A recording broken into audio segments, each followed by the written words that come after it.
these massive layoffs that have been happening in the tech industry, in the marketing industry, lots of different industries in the last 12 to 18 months. And a lot of those are due to AI. AI isn't coming. It's here. It's here.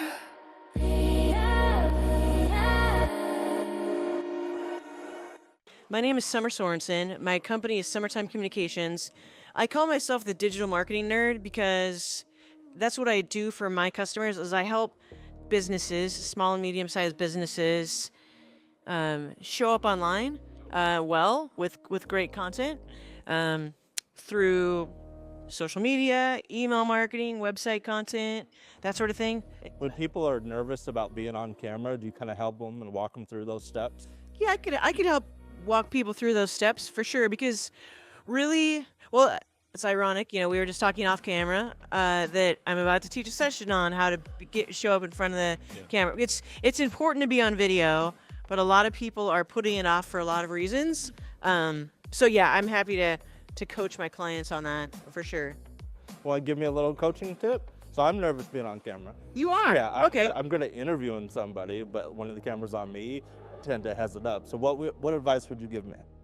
I would say probably the biggest thing is if you're afraid of like what people are going to think of you when you post that video, like don't be, because no one is actually judging you, right? We get inside our heads and think that people are judging us when really people are just worried about their own thoughts and their own problems. So they're either gonna scroll past, or if there's someone that should be watching it, they're going to watch it, and they're gonna be thinking about what you're saying, not like if your hair is perfect or whatever. So Okay, it's a good piece of advice. Highly recommend checking her out. I'll be posting my first video today because of you.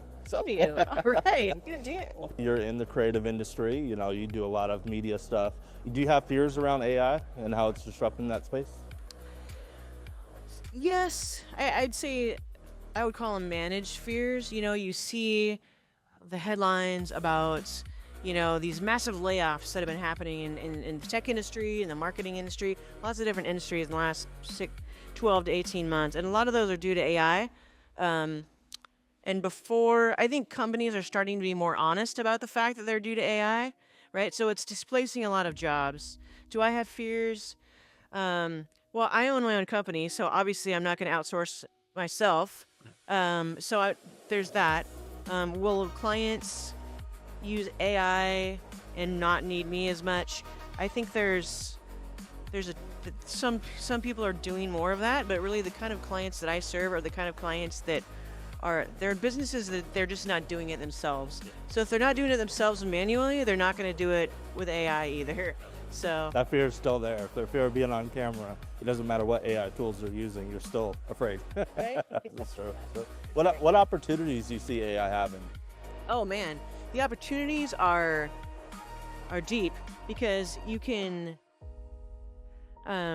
use it to be so much more productive, create so much more content faster. I use it for analyzing data, it gives me faster and sometimes even deeper results that I wouldn't necessarily. I mean, a lot of stuff it'll come up with is stuff that I would come up with myself, but in 10x the amount of time.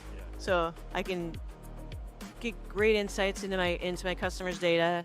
I can use it to get me 80% of the way there with content creation, video creation, image creation. Well, video creation, that's a developing field, right? For a small business that is maybe using the tool the wrong way, like have you seen some things on like LinkedIn and like obviously it's AI, it's horrible, it's generic. Like you see any of those bad practices happening in the space? That's a great question. Yeah, I do actually. Because I use AI daily, I have a pretty good eye for it. And that doesn't mean that if it's obviously AI that it's necessarily bad, but if you're just putting in a prompt and you're copying and pasting the AI without taking the time to tailor it, you're probably missing out on some opportunities to make it better. Some of the giveaways are like an abundant use of emojis. So if emojis aren't in your brand voice, you're going to want to dial some of those back. Make sure it's personalized to your audience. And yeah, I rarely just copy and paste straight from AI. I always tailor it to what to my And make sure they have their voice, like Right. their authentic voice and their brand. And like we want to be able to see that in their messaging, not some AI generic, output. Don't get left behind. The